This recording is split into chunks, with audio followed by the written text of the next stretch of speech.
Bonjour à chacun d'entre vous. Nous nous retrouvons, Alfred de Romémont à la technique, Michel Kobic, Édouard O'Neill, Alain Mathéus et moi-même, Jean-Marc Furnon, autour de la table pour lire ensemble l'évangile du quatrième dimanche de Carême. Donc chacun peut ouvrir dans sa Bible, c'est le début de l'évangile de Saint Jean, chapitre 3, Jean 3, versets 14 à 21. Dans un premier temps, nous écoutons cet évangile.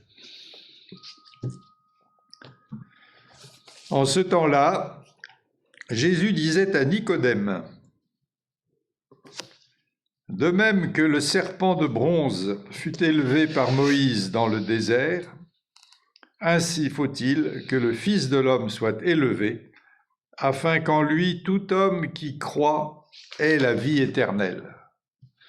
Car Dieu a tellement aimé le monde qu'il a donné son Fils unique, afin que quiconque croit en lui ne se perde pas, mais obtienne la vie éternelle. Car Dieu a envoyé son Fils dans le monde, non pas pour juger le monde, mais pour que par lui le monde soit sauvé. Celui qui croit en lui échappe au jugement, celui qui ne croit pas est déjà jugé, du fait qu'il n'a pas cru au nom du Fils unique de Dieu. Et le jugement, le voici, la lumière est venue dans le monde et les hommes ont préféré les ténèbres à la lumière parce que leurs œuvres étaient mauvaises. Celui qui fait le mal déteste la lumière, il ne vient pas à la lumière de peur que ses œuvres ne soient dénoncées. Mais celui qui fait la vérité vient à la lumière pour qu'il soit manifeste que ses œuvres ont été accomplies en union avec Dieu. » Voilà donc l'évangile selon Saint Jean, qui est celui de ce quatrième dimanche de Carême. Chacun de nous peut le relire tranquillement et ensuite nous commencerons à partager.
Nous pouvons maintenant partager à partir de cet évangile de Saint Jean au chapitre 3, versets 14 à 21. Donc nous avons la parole pour dire quelque chose qui nous vient. Il parle à Nicodème. Alors avant, il parlait à Nicodème, je dirais, c'était un autre ton, c'était des quiproquos, c'était un peu le cache-cache. Comment est-ce qu'un homme peut naître d'en haut? Faut-il retourner dans le sein de sa mère, etc. Il y avait une espèce de chose à deviner, d'un mystère. Et puis là, maintenant, c'est une affirmation. Dieu a tant aimé le monde, le jugement le voici. Enfin, je veux dire, on passe à un autre registre de paroles. Et tout à coup, là, parce qu'il n'y a peut-être pas d'intermédiaire entre les deux, hein, il y a une affirmation, une révélation qui est donnée là. Voilà. Il y a aussi, c'est le début de l'évangile qu'on entend, verset 14. Cette parole, comme Moïse éleva le serpent dans le désert, ainsi faut-il que soit élevé le Fils de l'homme.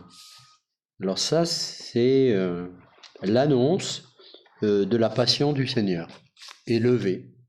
Voilà. Le serpent de bronze, les Hébreux avaient été piqués dans le désert par des serpents, et ils étaient malades, ils allaient mourir, et Moïse, suivant les prescriptions de Dieu, a fait un serpent en métal, il l'a mis sur un mât et il l'a dressé. Et alors, tous ceux qui regardaient ce serpent mortel en face étaient guéris.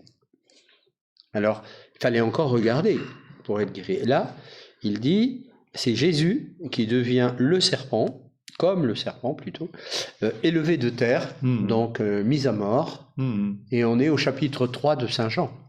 Oui, la passion est annoncée dès le début, quoi, là aussi. Enfin, première annonce déjà de la passion. Les chasseurs, les vendeurs chassés du temple, mais qui annonçaient quand même, détruisez ce corps, en 3 jours je le relèverai. Là, on vient de sortir de ça, juste avant. Et maintenant, on a ça, la passion.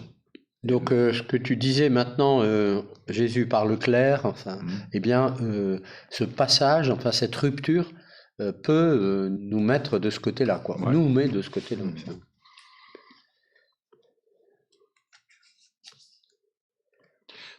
Il faut peut-être enlever notre image du serpent de la Genèse, parce que c'est pas du tout ça. C'est pas le même. C'est pas le même. C'est celui du désert. C'est plutôt des ardents, quoi. Oui, des brûlants. Des brûlants, selon le mot juif que je connais plus. Et donc le serpent de bronze et le fait que Moïse conduit son peuple à regarder ce serpent de bronze, c'est un geste de bonté, de salut. Un peu comme... c'est pour ça que certains praticiens paramédicaux ont... Le caducé.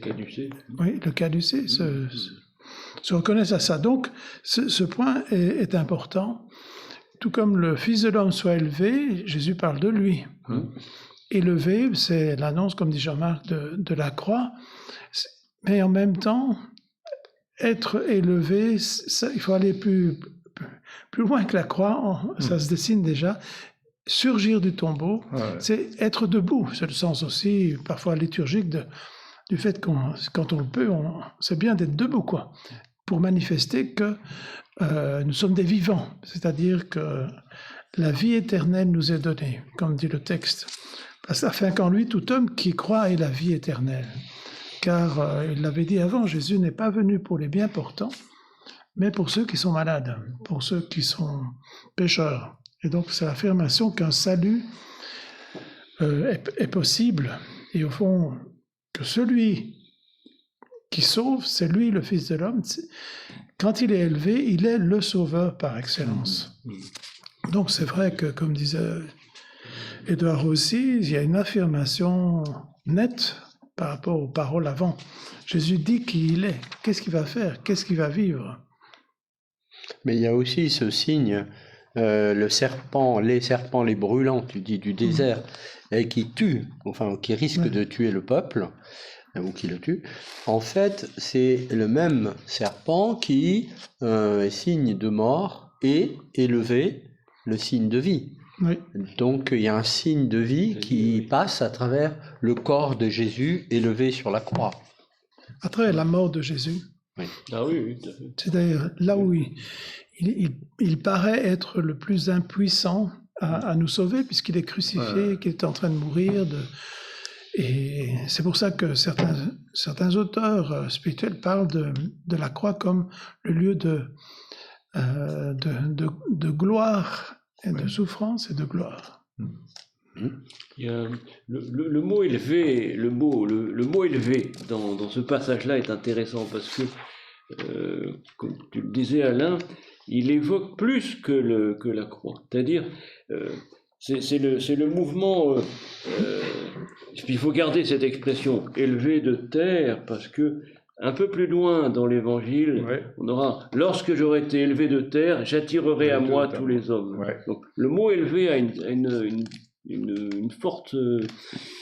c'est important de l'entendre, quoi. Et alors, parce que l'image qu'il y a dessous, c'est la croix, elle est posée par terre, Jésus il est cloué sur cette croix à terre, et puis on lève la croix. Elle est levée. Et alors, ce mouvement d'élévation élevé de terre, en fait, il se poursuit avec la résurrection et l'ascension, etc. Donc, c'est le début, l'élévation de Jésus à travers la passion sur la croix, c'est le début du salut, quoi. C'est le début, fait partie de l'ensemble de cet unique acte de Dieu de salut qui consiste à traverser la mort pour que la vie soit manifestée pleinement, quoi. Alors, le mot élevé est très important parce qu'il a une double signification en plus de ça. Il veut dire aussi, dans le verbe grec qui est choisi, il veut dire aussi supprimer. C'est-à-dire, c'est élever quelque chose qui fait obstacle, et on l'élève pour le supprimer, pour le mettre de côté, le mettre à part, etc. L'enlever, quoi, l'enlever. Et donc, par exemple, quand les gens diront à Jésus à mort, c'est ce qui est traduit par à mort, c'est supprime-le, élève-le. C'est-à-dire, à la fois ils disent à mort, supprime-le, et en même temps, sans le savoir, ils disent élève-le, élevé de terre. C'est le même mot qui court là, et qui a toute cette toutes ces significations-là à la fois, qui vibrent en même temps quand on l'entend, quoi. Alors ça, c'est une partie élevée de terre, et l'autre partie qui nous concerne, afin que quiconque croit ait en lui la vie éternelle. Donc il y a le rapport de celui qui regarde ou qui croit, celui qui est élevé. Et le salut passe par là. C'est ça, exactement. Par le fait de regarder. Oui, avec l'identification, regarder, croire. Enfin, parce que les badauds ont pu regarder, mais ils ne croient pas.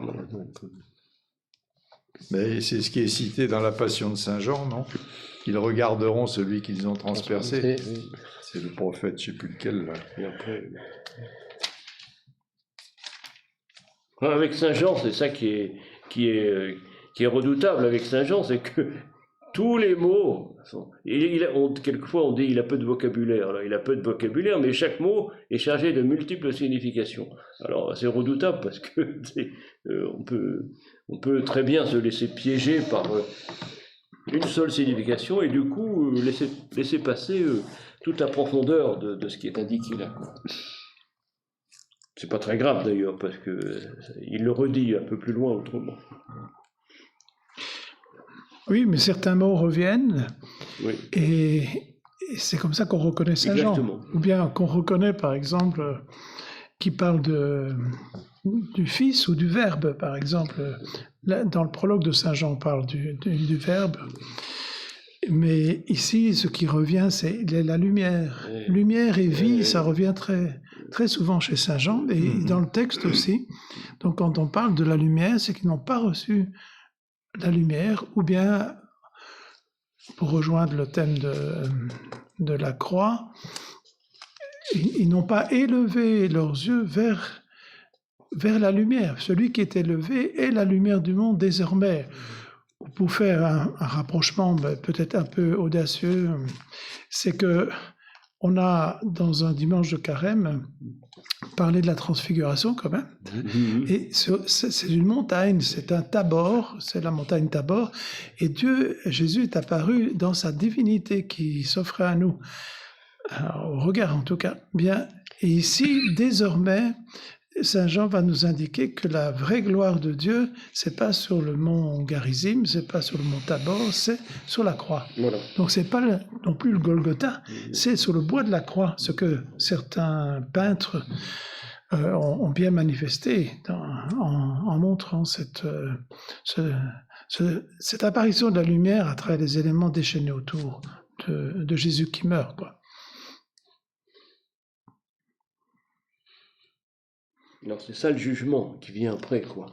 Ouais. Alors oui, ce mot est compliqué quand même, parce que échapper au jugement, ça a l'air en tout cas de dire ici qu'on échappe à une menace, quoi, Ouais. ou à une situation de mort. Ben, ou on est condamné, ou on est sauvé. Pouf. Alors, mais on est sauvé pas de manière automatique, comme Jean-Marc le disait. Il faut il faut poser les yeux sur le serpent de bronze, mais sur le Christ lui-même. Et dès qu'on est sauvé, on échappe au jugement. Mais en fait, là, tu parlais des mots de Saint Jean, par exemple là au verset 16, « Car Dieu a tant aimé le monde », alors on entend la musique Saint Jean. Oui. C'est des paroles Saint Jean, ça. Qu'il a donné son Fils unique, et il ajoute même dans la traduction unique engendré, donc ça rappelle le prologue que tu évoquais, le Fils unique, afin que quiconque croit en lui ne se perde pas, mais qu'il ait la vie éternelle. Voilà. On retrouve cette thématique liée à croire. Que là, il y a une action et qui nous positionne par rapport à Jésus et à Dieu, et par rapport à cette question du jugement. Croire ou ne pas croire. Le jugement, c'est avoir ou pouvoir, vouloir ne pas être sauvé par le Christ. Oui, c'est-à-dire, ce n'est pas quelqu'un, c'est pas Dieu qui a donné son Fils unique pour nous sauver, mais on est libre devant ce salut qui nous est offert, et le jugement, c'est ne pas entrer dans cette voie de salut. C'est le refus.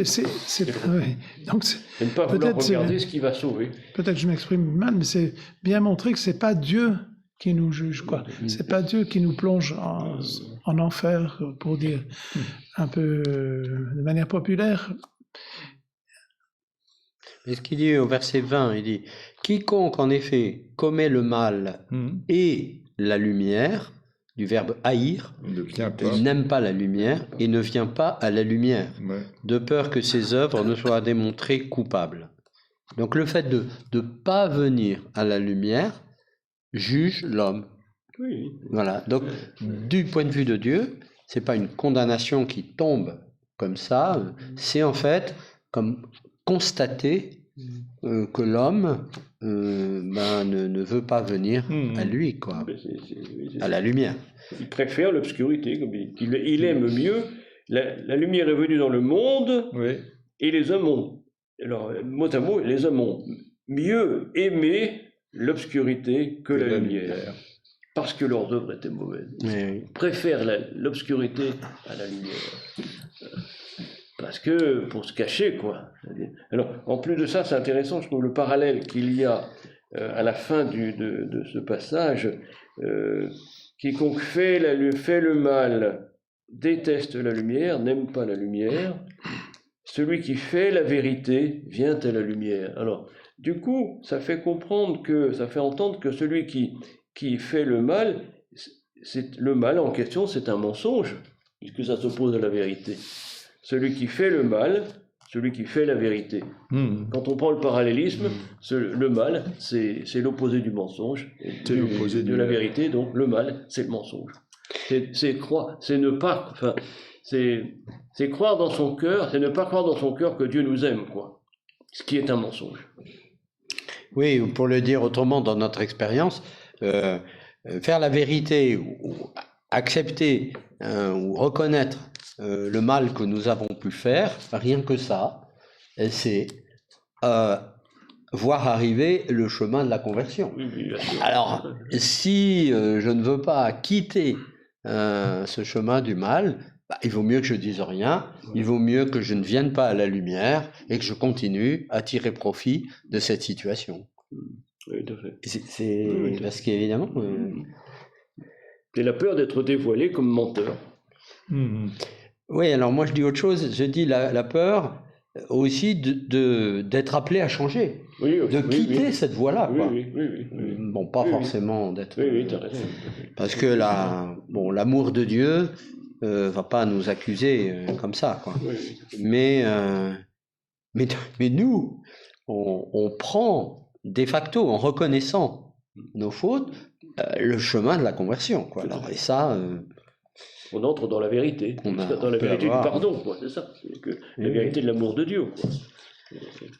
La vérité, c'est que Dieu nous aime et nous pardonne, que nous vivons du pardon de Dieu, quoi. D'accord, mais nous, on a un chemin de conversion à vivre. Et ce chemin-là, il est notre responsabilité avec la grâce de Dieu. C'est ça. Mais souvent, on a l'impression, on a peur du jugement. Oui. Parce qu'il faut advenir à la vérité, mais aussi parce que nous avons tous des images de Dieu, et entre autres, cette image que Dieu lui-même va nous juger, puisqu'il nous connaît de l'intérieur. Or, Dieu a envoyé son Fils dans le monde, non pas pour juger le monde, mais pour que par lui, le monde soit sauvé. Et donc, si le jugement est menaçant, c'est parce que quelque part, nous n'osons pas croire, un, que Dieu est amour, et deux, que son Fils unique est vraiment le Sauveur. Et donc, le jugement est pesant, quoi. Il est menaçant, parce qu'on ne vit plus qu'avec l'obscurité, avec ce poids du mal qu'on a causé ou qu'on s'est causé les uns aux autres, mais ça ne vient pas de Dieu. Mais rien que le mot jugement, Oui. c'est important qu'il soit là parce qu'on a tous une image du jugement qui connote d'ailleurs la condamnation. Oui. Or là, il y a une espèce d'affirmation très forte tout de suite pour dire, c'est pas pour condamner le monde, c'est pour que le monde soit sauvé. Et c'est-à-dire, ça donne la tonalité générale après de qu'est-ce que c'est que ce jugement. Ce qu'on a dit avant, là. Mais c'est là où on voit une distinction entre le jugement, tel que Jésus en parle, et notre imaginaire du jugement. Voilà. Oui, c'est ça. Et en fait, notre imaginaire du jugement a une conséquence, c'est de continuer à rester dans les ténèbres. Voilà. Donc en fait, il y a un but. Enfin, cet imaginaire, il ne travaille pas dans n'importe quel sens. C'est-à-dire que ce jugement, notre imaginaire ou notre culpabilité l'interprète forcément comme un jugement de condamnation, alors que dans la vérité, c'est un jugement de salut. Je t'aime, quoi. Voilà, viens. Alors en effet, il faut faire le mouvement d'y aller, voilà. Pour l'entendre, quoi. Ce mouvement pour y aller, c'est un acte de foi qui croit en lui. Oui. Un peu comme les Hébreux, ils avaient été piqués par des serpents, ils étaient malades ou en train de mourir, ils ont dû poser un acte de foi dans la parole de Moïse qui dit, mais levez les yeux, je vous ai élevé un serpent de bronze. Eh bien, qui ne croit pas. Voilà. Ce mystère de venir à lui, nous le retrouverons dans l'évangile du 5e dimanche, sur lequel nous reviendrons la semaine prochaine. Donc, bonne semaine, bonne méditation, et à la semaine prochaine pour l'évangile du 5e dimanche.